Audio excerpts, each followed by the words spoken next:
Hello, Paul here from EMD Automotive at Caringbah, Sydney. I've got a Volkswagen Golf. Sorry, not a Golf, a Polo. Get that right. Polo 1.4 litre GTI CAV engine. We just put up in the air today, and we actually we're doing a minor service because the major service was done last time, and brake fluid was done as well. But we're going through the car, and let's have a look at this. This is really dangerous.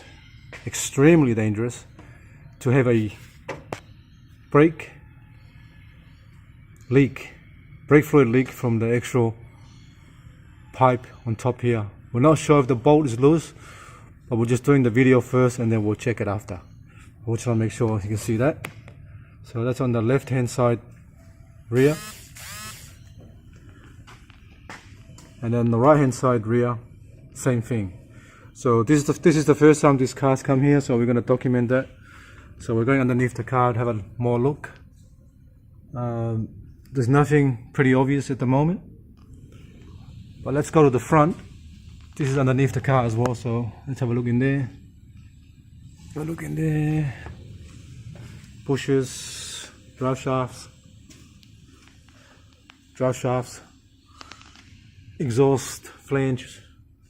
Okay, there's not much, nothing to look at the moment. No obvious stuff's broken or anything leaking.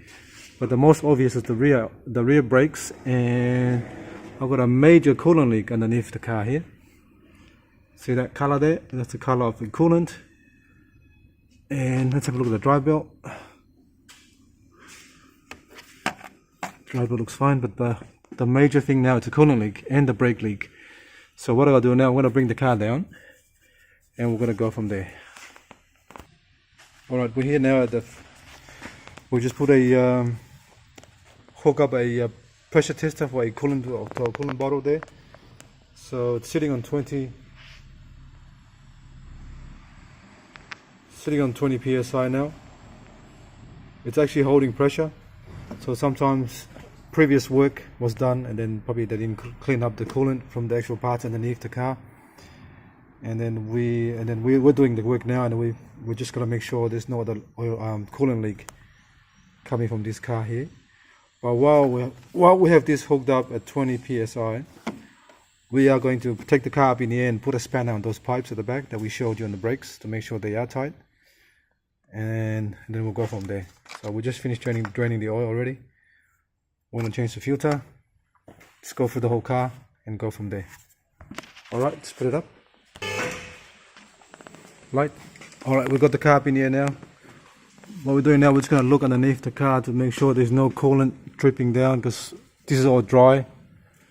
That's all dry coolant marks. It's not wet, so we're just trying to find some fresh mark somewhere. At the moment, we can't see anything. Let's look at the radiator. There's marks on the radiator as well. So probably later on we'll look again. Leave the pressure machine on top. We're just trying to find some fresh marks on the actual. There's your radiator cover there. Sorry, your fan cover for the radiator. And the intercoolers there. But we're just trying to find a fresh mark of coolant. And at the moment we can't. So we'll just leave that for now, and then we're going to look at the brakes at the back.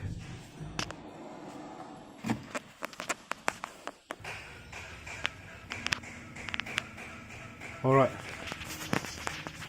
I'll just put a spanner on that bolt there, 13mm on that side and this side here, and they were both they were tight but not tight enough. That's why it's slowly leaking.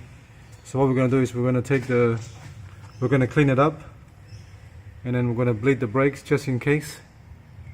Do a brake bleed just in case there's air in there, and then we'll go from there.